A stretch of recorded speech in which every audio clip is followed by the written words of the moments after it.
ان الحمد للہ نحمده ونستعینه ونستغفره ونعوذ باللہ من شرور انفسنا ومن سیئات اعمالنا من يهده اللہ فلا مضل له ومن يضلل فلا هادی له واشهد ان لا الہ الا اللہ وحدہ لا شریک له واشهد ان محمدا عبده ورسوله اما بعد فان خير الحديث كتاب الله وخير الهدي هدي محمد صلى الله عليه واله وسلم وشر الامور محدثاتها وكل محدثة بدعة وكل بدعة ضلالة وكل ضلالة في النار. اعوذ باللہ السمیع العلیم من الشیطان الرجیم. بسم اللہ الرحمن الرحیم. رب اشرح لی صدری ویسر لی امری واحلل عقدۃ من لسانی یفقہوا قولی. بسم اللہ الرحمن الرحیم. ان اللہ وملائکتہ یصلون علی النبی یا ایہا الذین آمنوا صلوا علیہ وسلموا تسلیما. اللہم صلی علی محمد وعلی آل محمد کما صلیت علی ابراہیم وعلی آل ابراہیم انک حمید مجید. اللہم بارک علی محمد وعلی آل محمد کما بارکت علی ابراہیم وعلی آل ابراہیم انک حمید مجید. اللہم ربنا آتنا فی الدنیا حسنة وفی الآخرة حسنة وقنا عذاب النار. آمین. ربنا آتنا من لدنک رحمة وہیئ لنا من امرنا رشدا. لا الہ الا انت سبحانک انی کنت من الظالمین. حسبنا اللہ ونعم الوکیل. یا حی یا قیوم برحمتک استغیث ولا حول ولا قوة الا باللہ العلی العظیم. آمین. الحمدللہ آج 5 جنوری 2020 کو سنڈے کے دن قرآن کلاس نمبر 11 میں ہم سورۃ البقرہ کی آیت نمبر 27 سے آنورڈ سٹارٹ لیں گے. الحمدللہ ہماری یہ 2020 کی پہلی کلاس ہے آج. پچھلی دفعہ گفتگو کنکلوڈ ہوئی تھی آیت نمبر 26 کے اوپر، جس میں اللہ تعالیٰ نے قرآن حکیم پر اٹھائے جانے والے ایک اعتراض کو ایڈریس کیا تھا کہ لوگ قرآن پر یہ اعتراض کرتے ہیں، اس زمانے کے لوگ اور آج بھی جن لوگوں کے دماغ میں کیڑا ہے، کہ اللہ تعالیٰ نے جو قرآن حکیم میں مچھر کی یا مکڑی کی یا مکھی کی مثالیں جو بیان کی ہیں، تو اس سے مقصد کیا ہے؟ یہاں تو مچھر کا ذکر ہے، اس سے پہلے مکڑی اور مکھی کی مثال آ چکی تھی. مکڑی کے نام پہ تو پوری سورت ہے، سورۃ العنکبوت. کافروں کے ایمان کو مکڑی کے جالے سے تشبیہ دی گئی تھی. اور مکھی کی مثال آئی تھی سورہ الحج کے اندر، کہ جن لوگوں کو اللہ کے سوا یہ لوگ مشکل کشا سمجھ رہے ہیں، معبود سمجھ رہے ہیں، ان کی تو اتنی سکت بھی نہیں ہے کہ وہ مکھی اگر ان سے کوئی چیز لے کر اڑ جائے تو اس سے واپس لے سکیں. ایک مکھی بھی پیدا نہیں کر سکتے اور نہ مکھی کی چوری کردہ شے کو واپس لے سکتے ہیں. تو کافروں نے اعتراض کیا کہ اللہ تو اتنا بڑا ہے، اللہ تعالیٰ تو اتنا بڑا عالم ہے، تو وہ کیوں مثالیں ایسی بیان کرتا ہے چھوٹی چھوٹی؟ تو اس پہ اللہ تعالیٰ نے فرمایا تھا کہ اللہ تعالیٰ اس بات سے حیا محسوس نہیں کرتا کہ وہ مچھر یا اس سے بھی کسی حقیر چیز کی مثال بیان کرے، کیونکہ اللہ کا مقصد کسی کے اوپر علم کا روب ڈالنا نہیں ہے بلکہ بات کو سمجھانا ہے. اور پھر ساتھ ہی اللہ تعالیٰ نے ٹونٹ کے طور پہ یہ بات کی کہ یہ ہم اس لیے مثالیں بیان کر رہے ہیں کہ تاکہ اہل ایمان جو ہیں وہ تو اس کو قبول کر لیں گے، ان کے ایمان میں اضافہ ہوگا. اللہ تعالیٰ اس طرح کی مثالوں سے بہت سے لوگوں کو ہدایت دیتا ہے اور بہت سے لوگوں کو گمراہ کرتا ہے. اچھا، یہ آیت لوگوں نے پکڑی ہوئی ہے، یضل بہ کثیر ویہدی بہ کثیرا. اور یہ قرآن نہیں پڑھنا چاہیے، قرآن پڑھ کے کوئی گمراہ بھی ہو سکتا ہے. جس کا یہ عقیدہ ہے کہ قرآن گمراہ کرنے والی کتاب ہے وہ تو کافر ہے، کیونکہ قرآن گمراہی کے لیے تو آئی نہیں ہے، یہ تو ہدی للناس ہے۔ سورہ البقرہ میں ہے ہدی للناس وبینات من الہدی والفرقان، یہ پوری انسانیت کے لیے ہدایت ہے اور اس میں ہدایت کے روشن دلائل ہیں، اور یہ حق اور باطل میں تمیز کرنے والی کتاب ہے الفرقان۔ اور یہ الفرقان جو ہے یہ صرف کتاب نہیں ہے، جس شخص پہ یہ نازل ہوئی ہے ان کے بارے میں صحیح بخاری میں حدیث ہے محمد فرق بین الناس، محمد صلی اللہ علیہ وآلہ وسلم لوگوں میں حق اور باطل کے اعتبار سے فرق ہے۔ تو ہمارے محبوب صلی اللہ علیہ وآلہ وسلم بھی الفرقان ہے، اور ان پہ جو کتاب نازل ہوئی یہ بھی الفرقان ہے، یعنی حق اور باطل میں تمیز کرنے والی کتاب۔ اب ان آیات کے ہوتے ہوئے کوئی یہ کہے کہ قرآن لوگوں کو گمراہ کرتا ہے تو وہ اپنے دماغ کا علاج کروائے۔ یہ آیت یہ بیان ہو رہی تھی کہ جو لوگ قرآن کا مذاق اڑاتے ہیں، قرآن پہ ایمان نہیں رکھتے، قرآن کی دعوت کو قبول نہیں کرتے، وہ گمراہ ہوتے ہیں، کیونکہ یہ جب مثال بیان ہوگی ایمان والے قبول کر لیں گے، ان کو ہدایت مل جائے گی، اور جب قرآن میں مثال کا کوئی انکار کرے گا وہ گمراہ ہو جائے گا۔ یعنی قرآن نے اسے گمراہ نہیں کیا بلکہ وہ قرآن کا انکار کر کے گمراہ ہوا۔ دیکھیں کس بڑے لیول کا یہ دھوکہ دیتے ہیں۔ اسی طرح کا ایک دھوکہ انہوں نے دیا ہوا ہے جو سورۃ الجمعہ میں آتا ہے، علماء یہود کی مثال، اللہ نے فرمایا یہ گدھوں کی مثال ہے، جیسے گدھے کے اوپر کتابیں لادی گئی ہوں۔ تو وہ کہتے ہیں جو کتابی باتیں کرے، جو کتابوں کے حوالے دے، تو وہ تو گدھے پہ بھی کتاب لاد دی جائے۔ اچھا، گدھے پر کتاب لادنے کی مثال اللہ نے اس لیے دی کہ گدھا کتاب پڑھ نہیں سکتا، نہ اس سے استفادہ کر سکتا ہے۔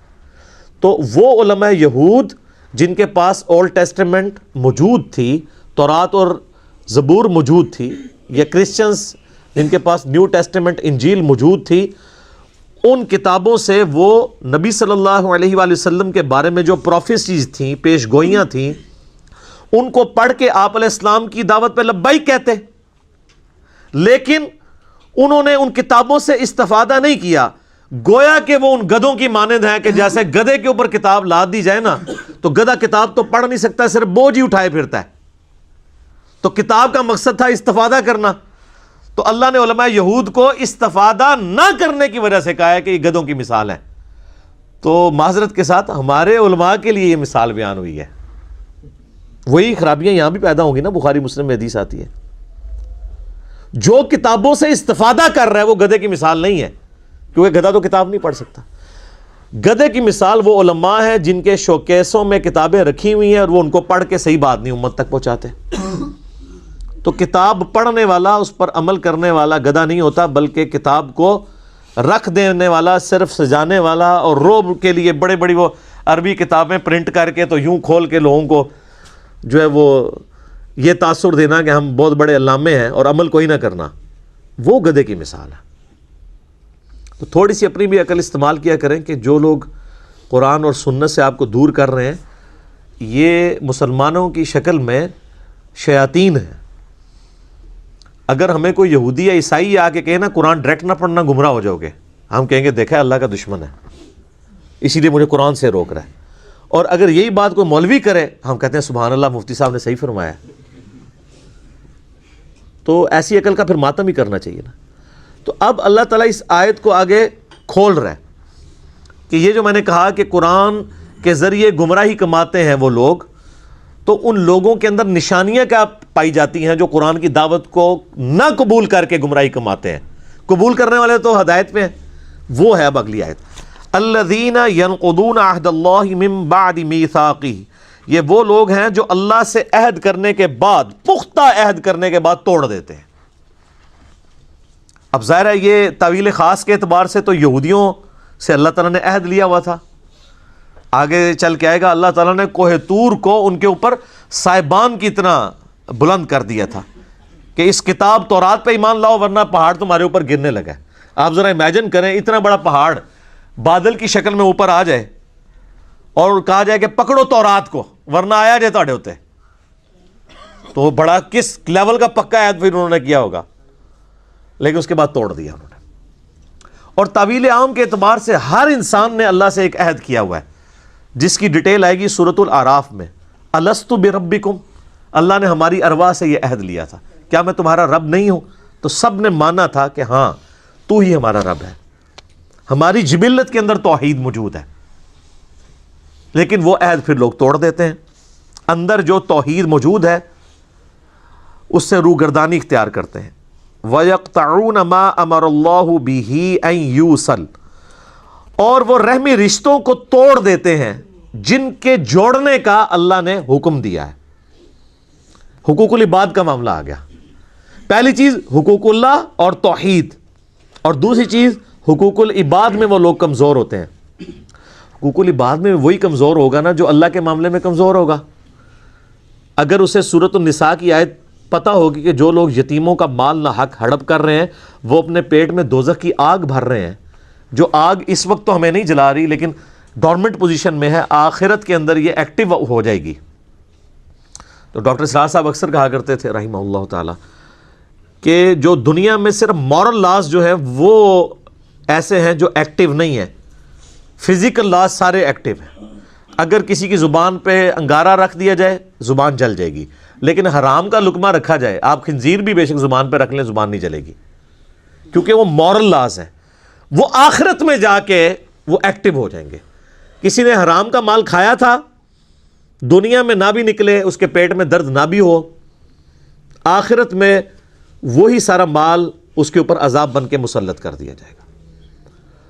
تو حقوق العباد کے معاملے میں بھی قطع رحمی کرتے ہیں، اور قطع رحمی سے مراد جو رحمی رشتے ہیں، آپ کے قریبی رشتہ دار ہیں، ان کے ساتھ وہ اس نے سلوک نہیں کرتے. بخاری و مسلم دونوں میں حدیث ہے، جب اللہ تعالیٰ نے صلہ رحمی کو پیدا فرمایا تو اس کو مخاطب کر کے کہا کہ جو تجھے جوڑے گا میں اس سے اپنا تعلق جوڑوں گا، اور جو تجھے توڑے گا میں اس سے اپنا تعلق توڑ لوں گا. تو یہ اسلام میں حقوق اللہ اور حقوق العباد یہ پیرلل میں چلتے ہیں. وہ غامدی صاحب اکثر ایک بات کرتے ہیں کہ اگر کسی شخص نے کسی کا مال نہ حق ہڑپ کیا ہے، یا کسی نے اپنے بھتیجوں یا بھانجوں کی جائیداد کے اوپر ناحق قبضہ کر لیا ہے، یا اپنی سسٹر کی وراثت دبا لی ہوئی ہے، اور وہ یہ سمجھتا ہے کہ میں پہلے تہجد کے 2 نفل پڑھتا تھا اب 4 پڑھ لوں گا تو میری وہ چیزیں معاف ہو جائیں گی، نہ، کبھی نہیں معاف ہوں گی. آپ خانہ کعبہ میں تکبیر اولیٰ کے ساتھ پوری زندگی بھی نمازیں پڑھتے رہے، ایک پیسہ بھی کسی کا دبایا وہ معاف نہیں ہونا. بخاری و مسلم دونوں میں حدیث ہے، جس نے ایک بالش زمین بھی کسی کی دبائی 7 زمینوں کا توق اس کے گلے میں ڈال دیا جائے گا قیامت والے دن. 7 زمینوں کا توق صرف ایک بالش 9 انچ زمین. یہاں لوگ پورے مکان ہڑپ کر جاتے ہیں، پلاٹ ہڑپ کر جاتے ہیں لوگوں کے، اور وہ لوگ یہ سمجھتے ہیں کہ ہم 1 لاکھ بندوں کا دسترخوان چلا کے جو ہم نے لوگوں سے زبردستی زمینیں ہتھیائی ہیں اور اپنی ہاؤسنگ سکیمز بنائی ہوئی ہیں، یہ 1 لاکھ لوگوں کو روزانہ کھانا کھلانا، 1 ارب لوگوں کو بھی روزانہ کوئی کھانا کھلائے، اللہ کو فرق نہیں پڑتا. اللہ کے کرائٹیریا ہی بالکل ڈیفرنٹ ہے. یہ امپریس ہو جانا کسی کی نیکی سے، یہ تو میرا آپ کا معاملہ ہے نا. اسی لیے مسلم شریف میں حدیث ہے، اللہ تمہاری شکلوں اور مال کو نہیں دیکھتا، دلوں اور اعمال کو دیکھتا ہے. یہ کیا کس لیے تھا؟ شکل جتنی مرضی معصوم نورانی بنا لو، مال جتنا مرضی اللہ کی راہ میں خرچ کر دو، اللہ نے تو یہ چیک کرنا ہے یہ کیا ہے، کس چکر میں کر رہا ہے. اور قرآن حکیم میں کم از کم 4 مقامات پہ یہ مضمون ریپیٹ ہوا ہے کہ جو اس قسم کے اعمال کرنے والے لوگ ہیں، اللہ فرماتا ہے قیامت والے دن ہم ان کے اعمال کی طرف بڑھیں گے اور ان کو بکھرا ہوا غبار کر دیں گے. جیسے کوئی ایک فٹ بال کی طرف بڑھتا ہے نا اور ٹھوکر مار کے پرے کرتا ہے، اللہ تعالیٰ فرماتے ہیں ہم ایسے لوگوں کے اعمال کو ختم کر دیں گے. وہ اعمال تو ہے ہی نہیں تھے، وہ جن کاموں کے لیے وہ کیے گئے تھے وہ ان کو اجر مل چکا. مسلم شریف کی حدیث جو ہے ایک لٹکتی ہوئی تلوار ہے کہ قیامت والے دن نبی علیہ السلام فرماتے ہیں، صحیح مسلم میں حدیث موجود ہے، ایک سخی کو، ایک شہید کو اور ایک قاری کو بلایا جائے گا. قاری کو اللہ بلا کے کہے گا تجھے قرآن کا علم دیا تھا، اس کے بدلے تو نے میرے لیے کیا کیا؟ کہے گا یا اللہ میں نے قرآن سیکھا اور سکھایا، اس سے افضل عمل ہی کوئی نہیں تھا. اللہ تعالیٰ فرمائے گا تو نے اس لیے سب کچھ کیا کہ لوگ تجھے کہیں بڑا علامہ ہے، بڑا قاری ہے، تو دنیا میں تجھے اجر مل چکا ہے، جس کام کے لیے تو نے ایفرٹ پٹ کی تھی تو نے اجر کما لیا، میرے ہاں کوئی اجر نہیں، الٹا منہ کر کے دوزخ میں. پھر ایک سخی کو بلایا جائے گا، اللہ فرمائے گا اتنا مال دیا تھا کیا کیا؟ کہے گا یا اللہ میرے دسترخوان چلتے تھے، غریبوں کو بانٹتا تھا، میں آئے دن میں سیلاب کے اندر جا کے میں وہ چیک کاٹ کے دیا کرتا تھا، کتنے لوگوں کا خرچہ میں نے اٹھایا ہوا تھا. اللہ تعالیٰ فرمائے گا یہ تو نے سب کچھ اس لیے کہ کیا لوگ تجھے کہیں بڑا سخی ہے، بڑا اللہ کی راہ میں خرچ کرنے والا ہے, تو لوگوں نے خوب تیری تعریف کی ہے نا دنیا میں, تو بس یہی اجر تھا, میرے پاس کوئی اجر نہیں اب تیرے لیے. الٹا منہ کر کے دوزخ میں. اللہ کی آپ غیرت دیکھیں کہ اللہ تعالیٰ کسی نیک عمل کو بھی قبول کرنے کے لیے تیار نہیں ہے اگر خالصتاً اس کے لیے نہ ہوا. اللہ بڑا ڈاڈا ہے. کتابوں کا خدا اور ہے اور بابوں کا خدا اور. یہ کتابوں کا خدا ہے. مسند احمد میں حدیث ہے, جس نے دکھلاوے کے لیے نماز پڑھی اس نے شرک کیا. پڑھی نماز, کیا شرک. جس نے دکھلاوے کے لیے روزہ رکھا اس نے شرک کیا, اور جس نے دکھلاوے کے لیے صدقہ کیا اس نے بھی شرک کیا. اچھا کر رہا نیکی ہے اور الٹا جنہوں کہتے ہیں گاٹے فٹ ہو رہی ہیں, شرک, ریاکاری. اور مسلم شریف کی حدیث میں آتا ہے تیسرا وہ لایا جائے گا شہید. تو اللہ تعالیٰ کہے گا تجھے میں نے اچھی صحت دی, سب کچھ دیا, اس کے بدلے تو نے میرے لیے کیا کیا؟ تو کہے گا یا اللہ جان تو تھی, دے دی تجھے سب سے قیمتی چیز اپنی. اللہ فرمائے گا تم نے جان اس لیے دی کہ تاکہ لوگ تمہیں بہادر کہیں, تو دنیا میں تمہیں اس تعریف سے نوازا گیا تھا, ہو سکتا ہے مرنے کے بعد میڈلز بھی مل گئے ہوں, میرے پاس کوئی اجر نہیں ہے. الٹا منہ کر کے دوزخ میں. یہ اللہ تعالیٰ نے 3 سیمپل بیان کیے ہیں. اس انسانیت میں نیک اعمال کے اعتبار سے اس سے بڑا کوئی عمل ہو سکتا ہے کہ کوئی شخص قرآن کا علم سکھاتا ہو, نمبر 2 اللہ نے دولت دی ہو, اللہ کی راہ میں خرچ کرتا ہو, اور نمبر 3 جان بھی اللہ کے لیے دے دے. یہ 3 سب سے بڑی نیکیاں ہو سکتی ہیں نا کائنات میں. تو تینوں کا آپ حشر دیکھ لیں تو باقی تو کسی کھاتے کے اندر ہی نہیں آتے. کوئی مجھے بتائے ان تینوں سے بڑی کوئی نیکی ہو سکتی ہے؟ بخاری میں حدیث ہے سب سے بہتر وہ جو قرآن سیکھے اور سکھائے. بخاری مسلم میں حدیث ہے کہ حسد اسی شخص پہ کیا جا سکتا ہے, رشک, کہ جسے اللہ نے قرآن کا علم دیا ہو, وہ قرآن کی تلاوت بھی کرتا ہو, لوگوں کو سکھاتا بھی ہو. اس سے بڑی کوئی چیز ہو نہیں سکتی. اور جان دینا سر, اس سے تو بڑی کوئی چیز ہی نہیں ہے. جو اللہ کی راہ میں قتل ہو جائیں, اللہ نے فرمایا ان کو مردہ بھی مت کہو. لیکن یہاں دیکھ لیں, اور اللہ کی راہ میں خرچ کرنا, قرآن میں نماز کے بعد سب سے زیادہ زور ہے انفاق فی سبیل اللہ کے اوپر, وہ بھی فارغ. تو یہ ساری چیزیں کسی نہ کسی کیٹیگری میں حقوق العباد کے اندر لائی کرتی ہیں. تو یہ ایسے لوگ ہیں جو قطع رحمی کرتے ہیں. وَيُفْسِدُونَ فِي الْأَرْضِ, اور زمین میں فساد مچاتے ہیں. فساد تو خود ہی ہو جائے گا نا, جب آپ کسی کی حق تلفی کریں گے تو وہ بڑا ہو کے خود کو حملہ آور ہی بنے گا نا آپ کے اوپر, بدلہ ہی لے گا نا آپ سے. جب آپ کسی کے ساتھ زیادتی کریں گے تو زمین میں فساد فی الارض تو ہوگا نا. یہ یاد رکھیے گا, معاشرہ 2 چیزوں پہ چلتا ہے, احترام جان پہ اور احترام مال پہ. جس معاشرے میں جان کی حفاظت نہ ہو اور مال کی حفاظت نہ ہو, وہ معاشرہ سٹیبل نہیں ہو سکتا, چاہے وہ جتنا مرضی بڑا مذہبی معاشرہ ہو. اور اگر معاشرہ بالکل لا مذہب ہو لیکن احترام جان اور احترام مال ہو, وہ معاشرہ چلے گا جو آپ دیکھ سکتے ہیں. یورپ اور امریکہ, کتنے لوگ سکون میں ہیں. آپ کے کتنے پرہیزگار لوگ بھی وہاں جا کے کہتے ہیں جی ہم نے تو وہاں دیکھا ہے جی ہر چیز طریقے سے چل رہی ہے. ہوتے وہ مسلمان ہیں لیکن وہاں کی تعریف کر رہے ہیں. کیوں؟ مذہب نہیں ہے لیکن احترام جان اور احترام مال ہے. عدلیہ آزاد ہے, ہر شخص کو حق ہے کہ وہ اپنا مقدمہ پیش کر سکتا ہے. کسی کی جرت نہیں ہے کہ وہ اپنے سٹیٹس کی بنیاد کے اوپر کسی کا حق غصب کر لے, کسی کو ایک تھپڑ بھی مار دے. سر یورپ اور امریکہ میں پولیس والا اگر کسی کو تھپڑ مار دینا تو پوری زندگی کی تنخواہیں جوڑ کے وہ جرمانہ نہیں ادا کر سکتا. یہاں سرعام پٹائی کرتے ہیں کیونکہ جب تک جوڈیشری میں کیس پروف نہ ہو آپ کسی کو سزا نہیں دے سکتے. اور جب سزا بھی دیں گے تو اتنی دیں گے جتنی جوڈیشری ڈیفائن کرے گی. یہ تو نہیں ہے کہ پولیس والے لوگوں کو پکڑ رہے ہیں تو ساتھ مارنا بھی شروع کرتے ہیں, وہاں تو کوئی سوچ بھی نہیں سکتا. اولئک ھم الخاسرون, ایسے لوگ پھر خسارے میں ہیں. بڑی اہم آیت آ رہی ہے, آیت نمبر 28. کیف تکفرون باللہ, تم کیوں کر اللہ کا انکار کر سکتے ہو, کیسے کر سکتے ہو اس اللہ کا انکار. وکنتم امواتا فاحیاکم, کہ تم مردہ تھے اس نے تمہیں زندہ کیا. ثم یمیتکم, پھر وہی تمہیں موت بھی دے گا. ثم یحییکم, پھر تمہیں زندہ کر لے گا. ثم الیہ ترجعون, اور پھر لوٹ کر تمہیں اسی کے پاس جانا ہے. اس آیت کے اندر 2 زندگیاں اور 2 موتوں کا ذکر آیا ہے جس سے ہر ذی روح کو گزرنا پڑتا ہے۔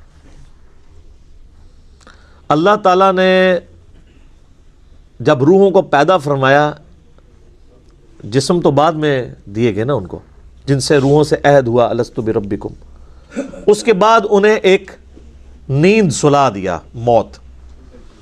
وہ پہلی موت تھی جو ہر ایک پہ طاری ہوئی۔ پھر اللہ تعالیٰ اس دنیا کی زندگی میں اسے ماں باپ کے ذریعے پیدا کرتا ہے، یہ اس کی پہلی زندگی ہوتی ہے۔ اس سے پہلے جو تھی وہ تو روحیں تھی نا، روح اور جسم کے ساتھ تو زندگی یہ بنی نا۔ پھر یہ دنیا کی زندگی گزارتا ہے اور اسے موت آ جاتی ہے، یہ اس کی دوسری موت ہوتی ہے۔ اور پھر قیامت والے دن اسے پھر سے زندہ کیا جائے گا، وہ اس کی دوسری زندگی ہوگی اور وہ ختم نہیں ہوگی، پھر موت نہیں آئے گی۔ اسی لیے سورہ المؤمن پارہ نمبر 24 میں آپ دیکھیں گے کہ کافروں کو جب دوزخ میں ڈالا جائے گا نا، تو وہاں وہ اللہ تعالیٰ سے ایک ریکویسٹ کریں گے، اور وہ کمال کی چیز ہے۔ یہ قرآن حکیم میں 2 ہی مواقع ایسے ہیں جہاں پر 2 زندگیوں اور 2 موتوں کا ذکر ہے۔ ایک تو یہ موقع ہے، اور دوسرا ہے سورۃ المؤمن کی آیت نمبر ہے 11۔ آپ کا یہ جو بلو مصحف ہے اس میں 469 نمبر پیج ہے۔ سورۃ المؤمن، سورت نمبر 40، 40 نمبر سورت، آیت نمبر ہے 11۔ قالوا ربنا امتنا اثنتین واحییتنا اثنتین، اے رب ہمارے تو نے ہمیں 2 دفعہ موت دی اور 2 دفعہ زندگی دی۔ فاعترفنا بذنوبنا، ہمیں اعتراف ہے اپنے گناہوں کا، اپنے جرائم کا۔ فہل الی خروج من سبیل، تو اب یہاں سے بھی کہیں اور نکلنے کا کوئی معاملہ ہو سکتا ہے؟ یعنی وہ کہیں گے کہ جس طرح اے اللہ تو نے 2 زندگیاں 2 موتیں دی، تو اب کوئی اگلی سٹیج بھی آنے والی ہے کہ اب ہم اپنے آپ کو سیدھا کر لیں۔ لیکن اب تو کوئی سٹیج نہیں ہے۔ اللہ تعالیٰ فرمائے گا ذالکم بانہ اذا دعی اللہ وحدہ کفرتم، یہ جو تم نے انجام دیکھا ہے یہ اس لیے ہے کہ جب تمہیں دنیا کی زندگی میں اکیلے اللہ کی طرف بلایا جاتا تھا تم انکار کر دیتے تھے۔ وَإِن يُشْرِكْ بِهِ تُؤْمِنُوا، اور جب تمہیں کہا جاتا تھا اس کے ساتھ اور ہستیوں کو شریک ٹھہراؤ تو تم بات مان لیتے تھے۔ فَالْحُكْمُ لِلَّهِ الْعَلِيِّ الْكَبِيرِ، تو اب حکم تو اس اللہ کا ہے جو بلند و بالا ہے اور بڑائی والا ہے۔ یعنی اب کوئی اس کے بعد سٹیج نہیں، یعنی یہی 4 سٹیجز ہیں۔ پہلی موت جو اللہ نے ارواح کو سلا دیا، اس کے بعد پہلی زندگی جب جسم دے کے ماں باپ کے ذریعے دنیا میں ظہور ہوا، اور پھر دنیا کی زندگی گزار کے کسی کو جوانی میں موت، کسی کو بڑھاپے میں موت، اور اس کے لیے موڈ کوئی بھی ہو سکتا ہے۔ کوئی ایئر کریش میں مرے گا، کوئی ہارٹ کے فیلئر سے مرے گا، کوئی گردوں کے فیلئر سے مرے گا، کوئی کسی شیر کے منہ میں چلا جائے گا، کوئی روڈ ایکسیڈنٹ میں مر جائے گا۔ ایگزٹ ہر بندے کا اس دنیا سے، تو وہ دوسری موت ہوگی اس کی۔ اور پھر دوسری زندگی ہے قیامت والے دن، جس کے بعد موت نہیں آنی۔ بخاری میں حدیث ہے کہ میدان محشر میں لا کے موت کو مینڈے کی شکل میں ذبح کیا جائے گا۔ جنتی جو ہیں وہ گھبراتے ہوئے جنت کے کنارے آئیں گے، اور دوست کی خوشی کے ساتھ دوزخ کے کنارے آئیں گے کہ شاید ہمیں کوئی نکالا جا رہا ہے، کیونکہ ندا دی جائے گی کہ ایک سرمنی ہو رہی ہے، آ جاؤ دیکھ لو۔ اور وہ سرمنی یہ ہوگی کہ موت کو قتل کیا جائے گا، اور پھر اللہ تعالیٰ کی طرف سے کہا جائے گا کہ اب جو جنت میں خوشخبری ہے ان کو موت نہیں آنی، اور جو دوزخی ہیں ان کے لیے عبرت ہے۔ اب عبرت کیا ہے؟ اب ہمیشہ کی ناکامیاں مقدر ہیں کہ ان پہ بھی موت نہیں آنی۔ تو ان پہ ایسی مایوسی طاری ہوگی جو کبھی طاری نہیں ہوئی ہوگی، کیونکہ اب امید کی آخری کرن بھی ختم ہو گئی نا۔ سورہ الفرقان میں آتا ہے نا کہ وہ موت اللہ طرف مانگے گا، ایک نہیں ہزاروں موتیں آج مانگو، موت نہیں تمہیں آئے گی، کیونکہ موت سے وہ سمجھیں گے کہ معاملہ ٹل جائے، تو موت نہیں آئے گی۔ اللہم اجرنا من النار، اللہم من احییتہ منا فاحیی علی الاسلام، ومن توفیتہ منا فتوفہ علی الایمان۔ تو اللہ تعالیٰ بتا ہے پھر زندہ کر کے تمہیں اپنے رب کی طرف لوٹایا جائے گا۔ آپ دیکھیں یہ ابھی 4 رکوع مکمل نہیں ہوئے اور پورے قرآن کا خلاصہ، الہامی کتابوں کا خلاصہ، انبیاء کی دعوت کا خلاصہ، زندگی کا مقصد، سب کچھ سورۃ البقرہ کے پہلے 4 رکوعوں کے اندر کور ہو گیا۔ هو الذی خلق لکم ما فی الارض جمیعا، وہی اللہ ہے جس نے زمین میں ہر چیز تمہارے لیے پیدا کی ہے، یعنی یہ سب کچھ انسان کے لیے پیدا ہوا ہے۔ ایک ویسے وہ ضعیف روایت بھی ہے نا المستدرک الحاکم میں نبی الاسلام کے بارے میں کہ اگر میں تجھے نہ پیدا کرتا تو یہ کائنات پیدا نہ کرتا۔ اصول محدثین پہ روایت صحیح نہیں ہے، لیکن پرنسپلی یہ بات درست ہے کہ زمین و آسمان یہ سب چیزیں اللہ نے انسان کے لیے پیدا کی ہیں ایز اے اسپیشیز۔ سورہ ہود میں بھی آتا ہے، اور اس لیے کہ لیبلوکم ایکم احسن عملا، سورۃ الملک میں بھی آتا ہے تاکہ تمہیں آزمایا جائے کہ کون تم میں سے اچھے اعمال کرتا ہے۔ تو یہاں پہ بھی اللہ تعالیٰ ہمارا ہے کہ ہم نے جتنا کچھ زمین میں سب کچھ انسان کے لیے پیدا کیا ہے، اور دیکھیں سر ہر چیز انسانیت کی خدمت میں لگی ہوئی ہے۔ آپ کسی چیز کا ذکر کریں، ہم آپ کو سائنٹیفکلی پروف کریں گے کہ وہ انسان کی خدمت میں ہے۔ سورج انسان کی خدمت میں ہے، سورج کی تپش کی وجہ سے سمندروں کا پانی ایویپوریٹ ہوتا ہے اور وہ بارش کی شکل میں ہم پہ برستا ہے، گلیشیئرز کی فارم میں برف باری ہوتی ہے پہاڑوں کے اوپر، اور وہ سٹوریج ٹینک ہیں اللہ کے۔ ورنہ سمندر سے اگر آپ کو یہاں پانی لانا پڑے 1000 کلومیٹر دور تو مصیبت نہ بن جائے۔ تو وہ فری میں وہاں سے پانی پہنچ رہا ہے شمالی علاقوں میں، وہاں پہ گلیشیئرز، اور پھر اسی سورج کی تپش سے وہ گلیشیئر پگھلتے بھی ہیں۔ اگر آپ کو گلیشیئر پگھلانے پڑ جائیں تو کتنی انرجی چاہیے؟ آپ کے تو گھر کی گیس نہیں روٹی پکانے کے لیے پوری ہو رہی، ان گلیشیئرز کو کون پگھلا سکتا ہے؟ اور پھر وہ جب گلیشیئرز پگھلتے ہیں تو زمین کے اوپر بھی دریا چلتے ہیں اور زمین کے نیچے بھی سوتوں میں دریا چلتے ہیں۔ سینکڑوں تربیلا ڈیم کے برابر تو پنجاب صرف زمین سے پانی نکال رہا ہے، وہ اللہ کے بنائے ہوئے ڈیم ہے۔ اچھا، پھر اس پانی کے ذریعے فصلیں اگ رہی ہیں، فصلیں نہ اگیں جانور نہیں کھا سکتے، ہم نہیں کھا سکتے، نہ جانور زندہ رہ سکتے ہیں نہ ہم زندہ رہ سکتے ہیں اگر پانی نہ ہو اور اگر سورج نہ ہو۔ دنیا میں ہواؤں کا چلنا، موسموں کا بدلنا، ہر چیز ڈیپینڈنٹ ہے سورج پہ۔ صرف سورج ختم ہو جائے نا، خود بخود ساری زندگی روئے ارض سے ختم ہو جائے گی، کیونکہ پودے اپنی خوراک ہی نہیں تیار کر سکیں گے۔ جب پودے مر جائیں گے جانور بھی مر جائیں گے، تو انسان کیا کھائے گا؟ مٹی کھا کے زندہ رہ سکتا ہے؟ ختم۔ تو اللہ ہمارا زمین میں ہر چیز میں نے تمہارے لیے پیدا کی ہے، اور اس میں امپلائڈ ہے کہ تمہیں اپنے لیے پیدا کیا ہے۔ وہ آگے چل کے پھر دعوت آ جائے گی کہ یہ جو پریویلیجز ہی نہیں صرف دے دیے گئے ہیں کہ لو جی جناب یاشی کرو، نہیں، اس کے اگینسٹ میں کچھ ڈیمانڈ بھی کر رہا ہوں۔ سورہ ذاریات میں تو کھل کے مضمون ہے نا، وما خلقت الجن والانس الا لیعبدون، ہم نے جنوں اور انسانوں کو نہیں پیدا کیا سوائے اس لیے کہ وہ ہماری عبادت کریں، ہمیں مانیں نہیں، صرف عبادت کریں۔ اور عبادت کا مطلب ہے اللہ کو ماننا اور اللہ کی ماننا، ٹوٹل اوبیڈینس۔ ثم استوى الى السماء، پھر اللہ تعالیٰ آسمان کی طرف متوجہ ہوا یا مستوی ہوا، فسواہن سبع سماوات، اور پھر آسمانوں کو 7 آسمان بنا دیا، وہو بکل شیء علیم، اور وہ ہر چیز کو اپنے علم کے ذریعے گھیرے ہوئے ہے۔ اب یہ پورا بریک اپ پھر آگے جا کے سورہ ہود میں، سورہ حامیم السجدہ میں آئے گا کہ 6 دنوں میں اللہ تعالیٰ نے جو ہے وہ زمین و آسمان کو پیدا فرمایا اور جتنے ریسورسز رکھے۔ اس کے اوپر میرا ایک کلپ بھی ریکارڈڈ ہے، یوٹیوب پہ اپلوڈڈ، آپ دیکھ سکتے ہیں۔ آج میں اس بحث میں نہیں پڑھوں گا۔ تو یہ جو استوا الی السماء ہے، ہم اس کو اللہ کے سپرد کرتے ہیں کہ جیسا کہ اس کی شان کے لائق ہے اس کا بلند ہونا، اس کی کیفیت میں ہم نہیں پڑھ سکتے، یہ متشابہات میں سے ہے۔ اب میرے بھائیوں، ہمارے ماں باپ کا ذکر خیر شروع ہوا چاہتا ہے یہاں سے۔ یہ ہے امپورٹنٹ رکوع۔ پہلے 3 رکوعوں میں تو اللہ تعالیٰ نے سب کچھ کور کیا۔ پہلے انسانیت کی جو 3 کیٹیگریز ہیں ان کو ایڈریس کیا، کون کون سی؟ مؤمن، کافر اور منافق۔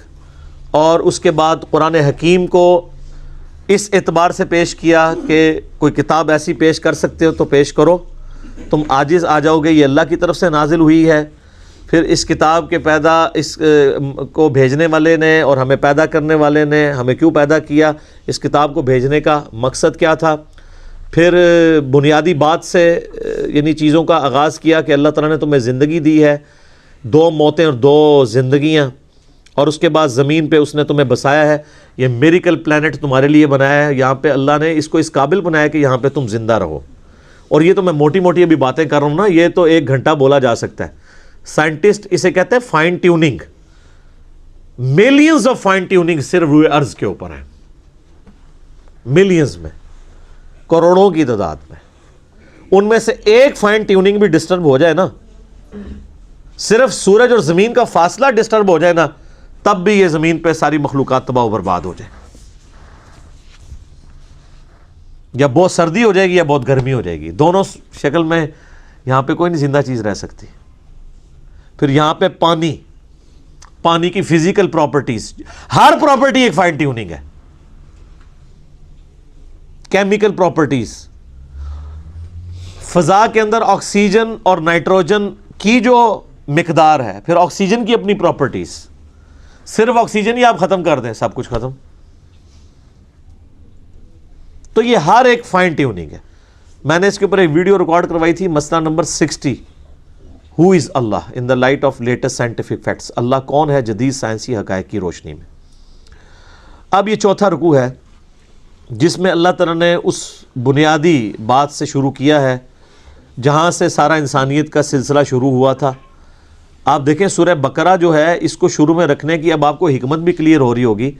قرآن میں کوئی صورت اس قابل نہیں ہے سورہ بقرہ کے سوا کہ اسے قرآن کے آغاز میں رکھا جاتا، کیونکہ جب آپ کوئی کتاب کھولتے ہیں تو آپ کو تھوڑا ایک بلو پرنٹ تو کلیئر ہونا چاہیے یہ کتاب کیا کرنے جا رہی ہے، وہ سورہ بقرہ ہی ہے۔ اور اللہ کے پاس جو مصحف لوح محفوظ میں ہے، انسانیت کی پیدائش سے پہلے بھی وہ اسی ترتیب پہ ہے جو ترتیب ہمارے پاس اب موجود ہے، اگرچہ یہ ترتیب نزولی نہیں ہے لیکن ترتیب مصحف بل ہوا قرآن مجید فی لوح محفوظ یہی ہے۔ اب وہ ذکر آ رہا ہے وَإِذْ قَالَ رَبُّكَ لِلْمَلَائِكَةِ إِنِّي جَاعِلٌ فِي الْأَرْضِ خَلِيفَةً، اور وہ وقت یاد کرو جب اللہ تعالیٰ نے فرشتوں سے فرمایا کہ بے شک میں زمین میں ایک خلیفہ بنانے والا ہوں۔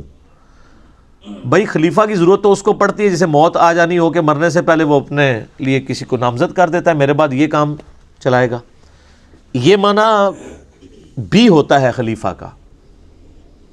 لیکن خلیفہ کے لیے یہ ضروری نہیں ہے کہ جو اس کو خلیفہ بنا رہا ہے کہ وہ بھی مر چکا ہو۔ اس کو آپ دنیاوی مثال سے سمجھیں کہ جب یہاں پہ انگریزوں کی حکومت تھی نا، تو یہاں پہ وائسرائے ہوتے تھے جو آپ سمجھ لیں ایک پپٹ کنگ، ایک کٹ پتلی ایک جو ہے وہ کنگ کے طور پہ بیہیو کرتے تھے، ان کی اپنی کوئی مرضی نہیں ہوتی تھی، جو کچھ وہاں سے آتا تھا اس کو کرتے تھے۔ ویسے تو آج بھی کٹ پتلی ہیں، تو اس وقت تو بہت زیادہ ہی تھے، وہ ملکہ کی طرف سے کنگ کی طرف سے جو آرڈر آتا تھا اس کو امپلیمنٹ کرتے تھے۔ تو وہ ایک طرح کے یہاں پہ خلیفہ ہوتے تھے کہ اس کا حکم یہاں پہ نافذ کرتے تھے، وہ بھی زندہ ہے اور نافذ کرنے والا بھی زندہ ہے۔ ان معنوں میں آپ بغیر ریزیمبلنس کے صرف اس مثال کو ذہن میں رکھتے ہوئے انسان کس طرح اللہ کا خلیفہ ہے کہ اللہ تعالیٰ نے انسان کو زمین پہ بھیجا ہے تاکہ جو اس کے احکامات ہیں نا ان کو یہاں پہ اسٹیبلش کرے۔ قرآن میں جگہ جگہ یہ بات آئے گی، اللہ چاہتا تو ایک آئینہ واحد میں سب کو ہدایت دے دیتا، لیکن اس نے یہ طریقہ اڈاپٹ نہیں کیا، انسان خود ہی اس معاملے کو لے کے چلے۔ ان معنوں میں انسان اللہ کا خلیفہ ہے۔ اچھا، اب جب خلیفہ ہے تو پھر ظاہر ہے کہ خلیفے کو ریسورسز بھی دینے چاہیے، اختیارات بھی دینے چاہیے۔ اگر اس کے پاس اختیار نہیں ہوگا، یہ تو اس کے پاس اختیار نہیں ہے کہ جس نے خلیفہ بنایا ہے اس کو پوچھ سکے، البتہ وہ جو کچھ امپلیمنٹ کروانا چاہ رہا ہے نیچے، اس کا اختیار تو وائسرائے کو ہوگا نا ان لمٹس کے اندر۔ تو اللہ تعالیٰ نے دیکھنا پھر انسان کو کیا اختیار دیا ہے، حق اور باطل کی تمیز دی ہے، اپنی مرضی سے معاملات کو چلتا ہے۔ چند ایک چیزیں اللہ نے اپنے پاس رکھی ہیں کہ اس کی کتنی زندگی ہونی ہے، اس نے کہاں پیدا ہونا ہے، اس کے ماں باپ کون ہونے ہیں، جو چیزیں اس کی تقدیر کے ساتھ جڑی ہوئی ہیں ان کے بارے میں اس نے سوال بھی نہیں کرنا۔ لیکن جو چیزیں اس نے آپ کے اختیار کے اوپر چھوڑ دی ہیں ایک ایک چیز کے بارے میں، وہ تو ہے وَمَن يَعْمَلْ مِثْقَالَ ذَرَّةٍ خَيْرًا يَرَهُ فَمَن يَعْمَلْ مِثْقَالَ ذَرَّةٍ خَيْرًا يَرَهُ وَمَن يَعْمَلْ مِثْقَالَ ذَرَّةٍ شَرًّا يَرَهُ۔ ذرے کے برابر بھی نیکی ہے وہ بھی پکڑی جائے گی کہ ہاں یہ ہے جی تولو اس کو، یہ بھی اس نے کی ہوئی ہے، اور ذرے کے برابر گناہ ہے وہ بھی نہیں چھپ سکے گا۔ اکثر لوگ پوچھتے ہیں نہیں وہ اللہ تعالیٰ چاہتا تو ہم نیک ہو جاتے، وہ تقدیر کے اوپر چیزوں کو ڈالتے ہیں۔ تقدیر پہ صرف وہ چیزیں آپ ڈالیں گے جو اللہ تعالیٰ نے آپ سے نہیں پوچھنی۔ مثلا کسی شخص سے اللہ نے پوچھنا ہے کہ تو افریقہ میں کیوں پیدا ہوا ہے اور تو یورپ میں کیوں پیدا ہوا ہے، تیرا قد اتنا کیوں تھا، نہیں پوچھنا۔ محکمات پوچھی جائیں گی جن چیزوں کا اللہ نے حکم دیا ہے، تو یہ امپلائڈ ہے کہ جس کا حکم دیا اس کا اختیار بھی دیا ہے۔ ویسے کوئی انسان اپنے آپ کو دھوکہ دے لاتا بات ہے، وہ کہتے ہیں نہیں شیطان نہیں نماز پڑھنے دیتا، تو میں اس کی مثال دیتا ہوں۔ آج اگر گورنمنٹ اناؤنسمنٹ کرے کہ جو فجر کی نماز تکبیر اللہ سے پڑھے گا تو 1,00,000 روپے کا چیک لے لے فی نماز، تو سارے دنیا کے شیاطین مل کے ایک بندے کی بھی فجر نہیں چھڑا سکتے۔ آپ جس کے بارے میں گمان کر سکتے ہیں کہ اٹھ ہی نہیں سکتا، وہ یہ جی شروع تو انجی ہے یہ آنکھ نہیں کھل دی، تکو جناب کس نے آنکھ کھل دی ہوتی، تو یہ اپنے آپ کو دھوکہ دے رہے ہیں۔ شیطان کبھی بھی ٹینجیبل آ کے فزیکلی سامنے آ کے نہیں آپ کو ورگلائے گا، زبردستی نہیں پکڑنے کی کوشش کرے گا۔ تو اللہ تعالیٰ نے زمین پہ انسان کو خلیفہ بنانے کا ارادہ کیا تو فرشتوں سے فرمایا، تو فرشتوں کی ظاہر ہے کہ اب فرشتوں سے اب بات کر رہے ہیں تو ظاہر ہے انہوں نے بھی آگے اپنی یعنی ایک ان پٹ دی، قالوا اتجعل فیہا من یفسد فیہا، ان نے کہا کہ اے اللہ تو ایسے کو زمین پہ خلیفہ بنانے لگا ہے جو اس میں فساد کرے گا، وَيَسْفِكُ الدِّمَاءَ، اور اس میں خون ریزی کرے گا۔ اچھا اب اس کے اوپر بڑی بحثیں ہوتی ہیں کہ یہ فرشتوں کو کیسے پتہ چل گیا۔ بعض لوگ تو فرشتوں کا علم غیب اس سے ثابت کر رہے ہیں، حالانکہ علم غیب کا تو کچا چٹا آگے کھل جائے گا۔ جب حضرت آدم کو اللہ نے چیزوں کے نام بتا دیے تو وہ ان کو کوئی نہیں آئے فرشتوں کو۔ یہ فرشتوں کی اسیسمنٹ تھی، اس لیے کہ فرشتوں کا یہ ماننا تھا کہ وہ اللہ ہی ہے، کہ جس کے پاس اختیار ہو تو وہ اپنے اختیار کو مس یوز نہیں کرے گا۔ مخلوق چونکہ ناقص ہے، اگر مخلوق کو بھی وہ اختیار دیا گیا تو وہ اس کو پرفیکشن کے ساتھ یوز نہیں کریں گے، وہ شر کا ہی غلبہ ہوگا، خیر کا نہیں ہوگا۔ فرشتے تو خود چونکہ سراپا خیر ہیں، ان میں شر ہے ہی نہیں ہے۔ ایک یہ توجیہ ہے جو اصل توجیہ ہے، اور ایک توجیہ یہ بھی ہو سکتی ہے جس کو سپورٹ قرآن حکیم کسی حد تک کرتا ہے۔ سورۃ الحجر کے اندر آتا ہے کہ اللہ تعالیٰ نے جنوں کو انسانوں سے پہلے پیدا کیا تھا، اور جن بھی صاحب اختیار مخلوق ہے، اور جنات بھی آپس میں وہی حرکتیں کرتے تھے لڑنے مرنے والی، تو فرشتوں نے اسی پر قیاس کیا کہ جس طرح جنات کر رہے ہیں یہ بھی یہی کچھ کرے گا، اور ساتھ انہوں نے کہا وَنَحْنُ نُسَبِّحُ بِحَمْدِكَ، اور اے اللہ ہم تو تیری تسبیح تیری حمد کے ساتھ کر رہے ہیں، وَنُقَدِّسُ لَكَ، اور تیری پاکی بھی بیان کر رہے ہیں۔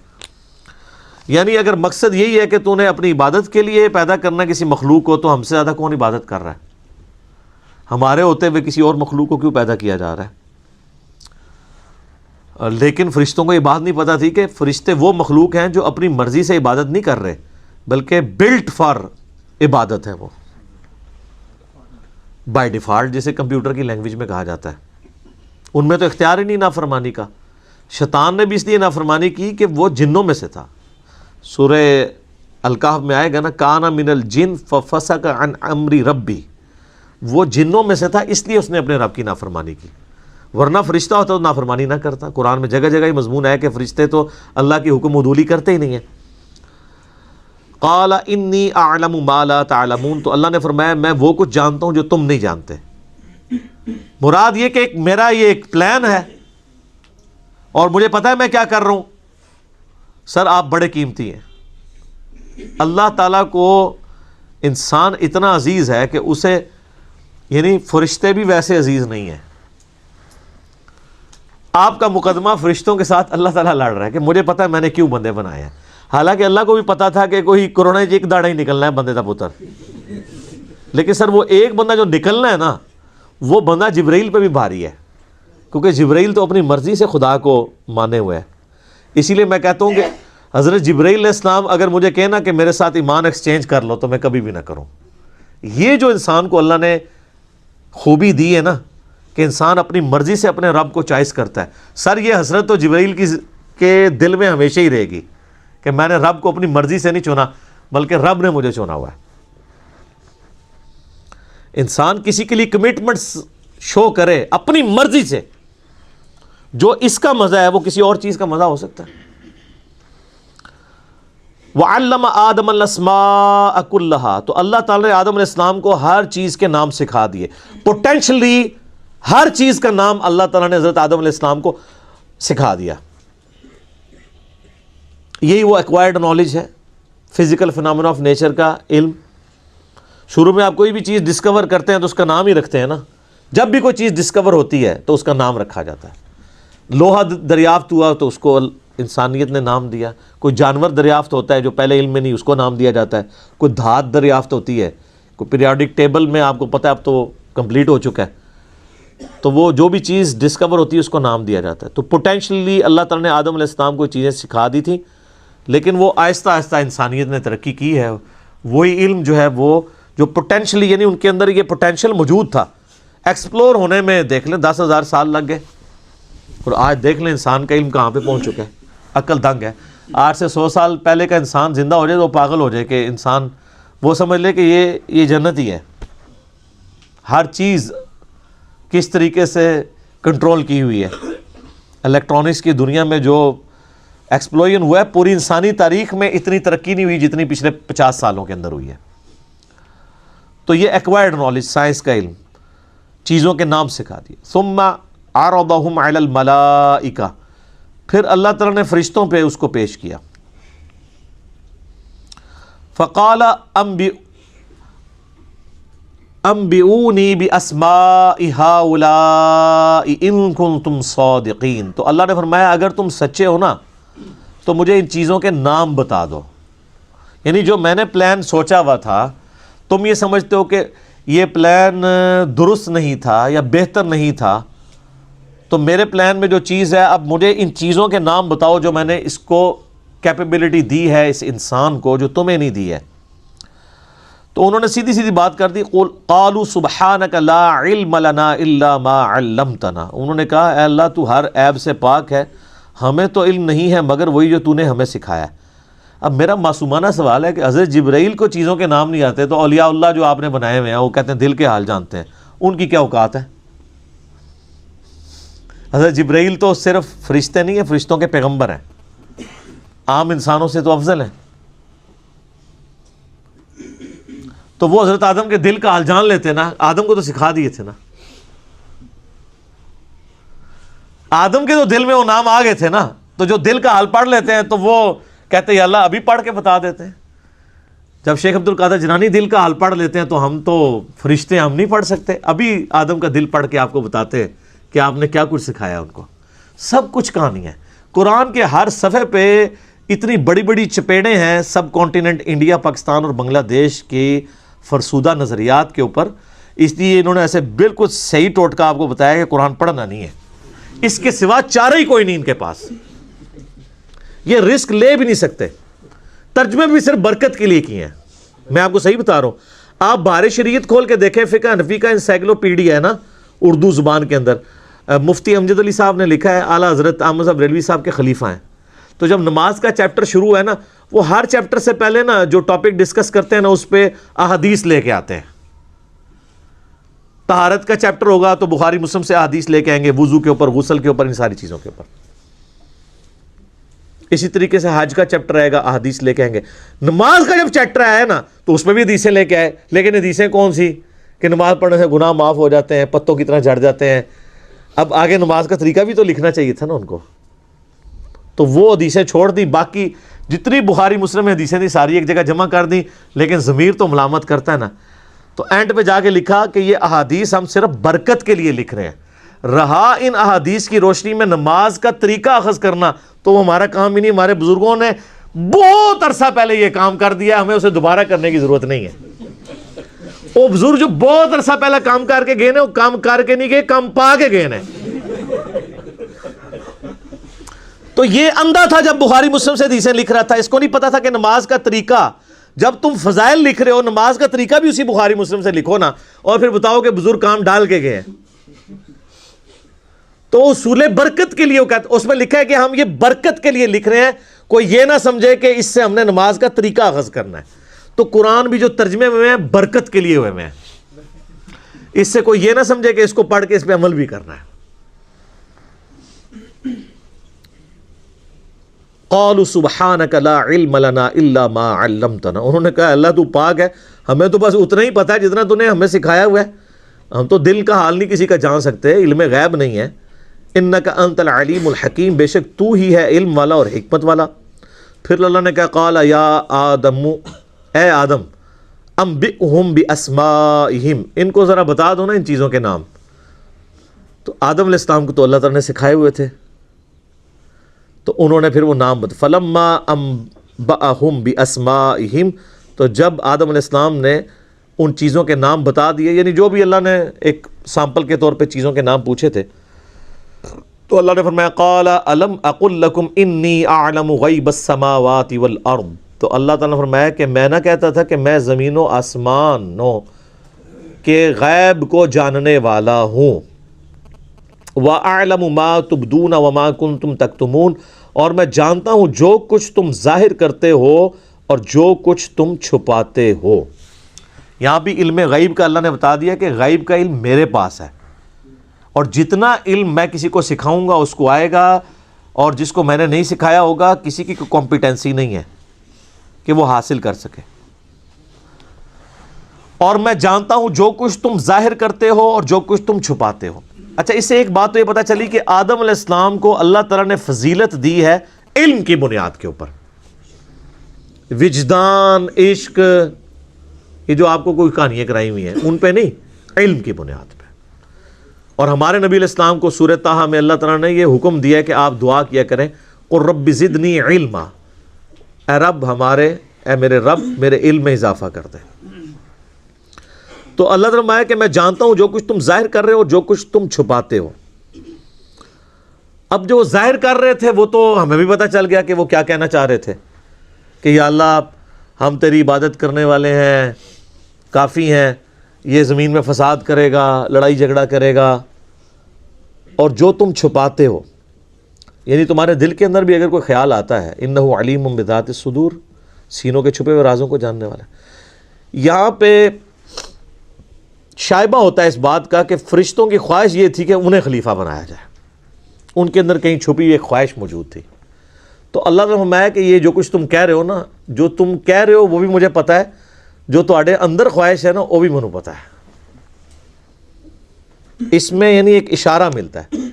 ظاہر ہے وہ جو مقدمہ جس طرح لڑ رہے ہیں، اب وہ ڈائریکٹ تو نہیں کہہ سکتے تھے کہ یا اللہ ہمیں خلیفہ بنا دے، ظاہر ہے اللہ تو مالک ہے، تو مالک کے ساتھ گفتگو کرتے ہوئے ایک ڈیکورم کے اندر ہی اپنا میسج کنوے کیا جاتا ہے نا کہ یا اللہ اس کو بنا رہا ہے، یہ تو یہ ہے، یہ تو یہ ہے، اس میں تو یہ ہے، یہ ہے، تو مراد یہ ہے کہ اسی بھی ہیں، سانوں بھی کنسیڈر کرو۔ تو وہ اللہ نے فرمایا کہ جو تم ظاہر کر رہے ہو وہ مجھے پتہ ہے، جو تمہارے اندر ہے، جو تمہارے اندر اگر کوئی خواہش چھپی ہوئی ہے نا تو وہ بھی مجھے پتہ ہے۔ وَإِذْ قُلْنَا لِلْمَلَائِكَةِ اسْجُدُوا لِآدَمَ، اور جب ہم نے کہا فرشتوں سے کہ سجدہ کرو آدم کو، فَسَجَدُوا إِلَّا إِبْلِيسَ، تو سب سجدے میں گر پڑے سوائے ابلیس کے۔ ابلیس یعنی جو جیلس ہونے والا ہے، حسد کرنے والا۔ اچھا، یہاں پہ یہ حکم نہیں آیا کہ ہم نے فرشتوں اور ایک جن کو حکم دیا، یہ تغلیب کا قاعدہ ہے۔ قرآن میں 7 مقامات پہ قصہ آدم اور ابلیس آیا ہے، سورہ البقرہ میں بھی آیا ہے، اس کے بعد سورۃ الاعراف میں آئے گا، سورہ الکہف میں، سورہ بنی اسرائیل میں، سورہ طٰہٰ کے اندر، سورہ صاد کے اندر۔ لیکن ایک ہی موقع ہے قرآن میں جہاں پہ یہ بات آئی ہے کہ وہ جن تھا اس لیے سجدہ نہیں کیا۔ 6 مقامات پہ یہ پتہ ہی نہیں چلتا کہ فرشتوں کو حکم ہوا ہے تو ایک فرشتہ کیوں باغی ہو گیا ہے، جبکہ قرآن جگہ جگہ آتا ہے فرشتے باغی نہیں ہوتے۔ اس لیے میں کہتا ہوں قرآن کا ایک صفحہ بھی اگر آپ نکال دیں نا تو قرآن ہدایت کے لیے کافی نہیں ہوگا۔ اور وہ سورۃ الکہف میں ہے کان من الجن، وہ جنوں میں سے تھا، ففسق عن امر ربی، اس لیے اس نے اپنے رب کی نافرمانی کی۔ اگر وہ فرشتہ ہوتا تو کبھی بھی نافرمانی نہ کرتا. وہ جنوں میں سے تھا. ابا واستکبر، وہ اکڑ گیا اور تکبر کیا، انکار کیا اس نے اور تکبر کیا. وکان من الکافرین، اور یوں وہ کافروں میں داخل ہو گیا. اور ایک ترجمہ یہ ہے کہ وہ ہے ہی کافر تھا. مراد یہ کہ اس کے اندر کی یہ جو تکبر تھا اس کو کھولنے کا سبب یہ واقعہ بنا، ورنہ وہ اندروں ہے ہی کچھ سی، اس پہ مشکل وقت نہیں آیا تھا. جس طرح معذرت کے ساتھ آپ دیکھتے ہیں ہمارے جو پولیٹیکل لیڈرز ہیں، جب وہ اپوزیشن میں ہوتے ہیں تو ماشاءاللہ لگتا ہے کہ ان سے زیادہ کوئی امت کا خیر خواہ ہی نہیں ہے، اور جن جن باتوں کے اوپر وہ حکمرانوں کو ٹانٹ کر رہے ہوتے ہیں، جب وہ خود حکومت میں آتے ہیں ان حکمرانوں کی طرح وہ بھی بلکہ اس سے بھی بڑھ کر برے طریقے سے بیہیو کر رہے ہوتے ہیں. تو ہم بھی کنکلوڈ کر سکتے ہیں کہ یہ اصل میں یہ بھی اندر سے یہی کچھ ہی تھے. ہاں ایکسپوز اس وقت ہوئے کہ جب ان کے اوپر بھی وہی وقت آیا. جب تک مشکل وقت نہیں آئے گا تو کیسے پتہ چلے گا؟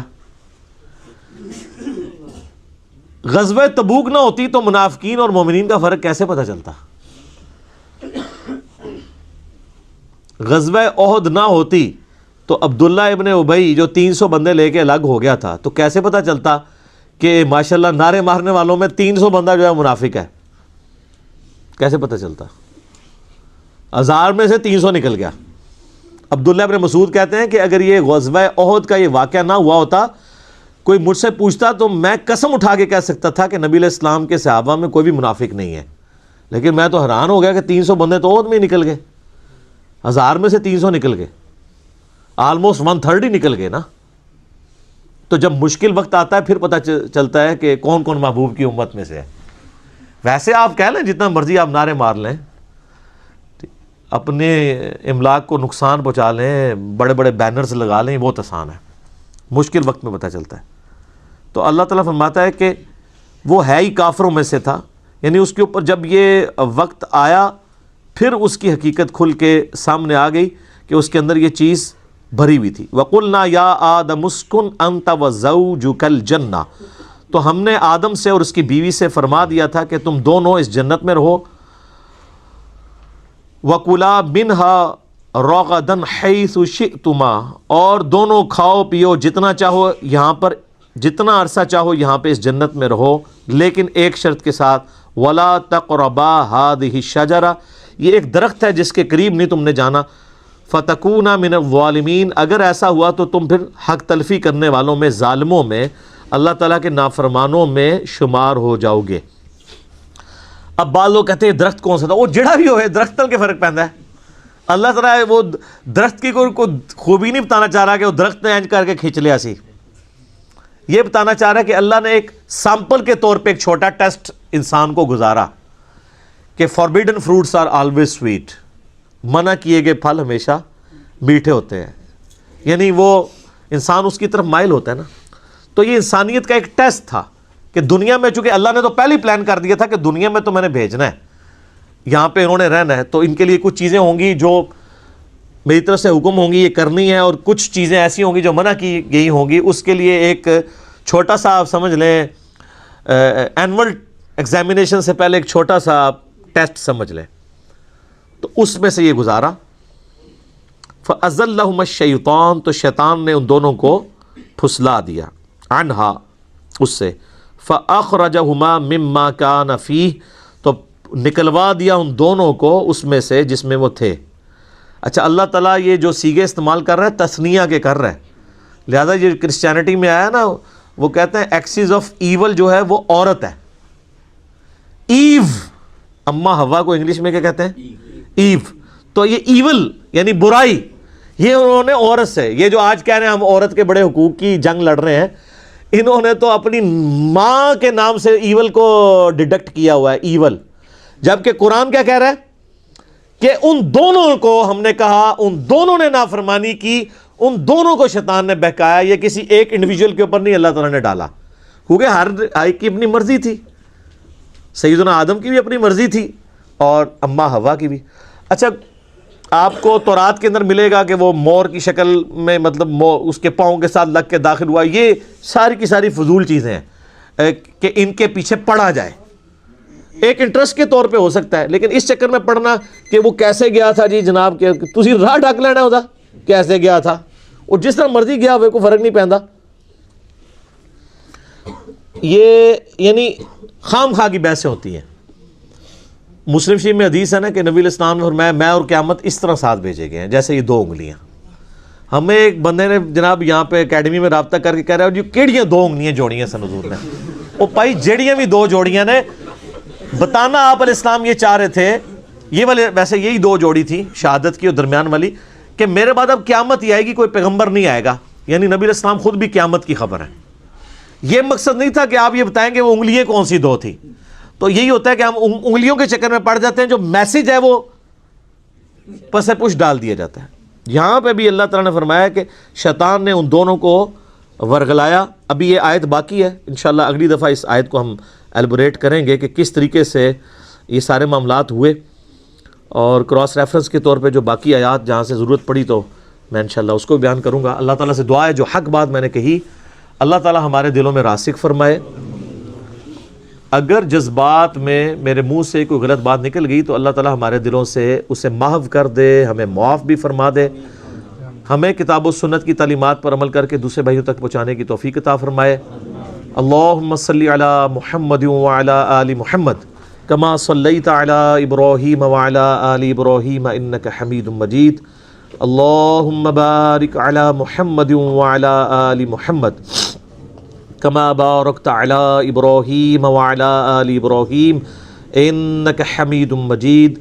سبحانک اللہم وبحمدک اشہد ان لا الہ الا انت استغفرک واتوب الیک وما علینا الا البلاغ المبین.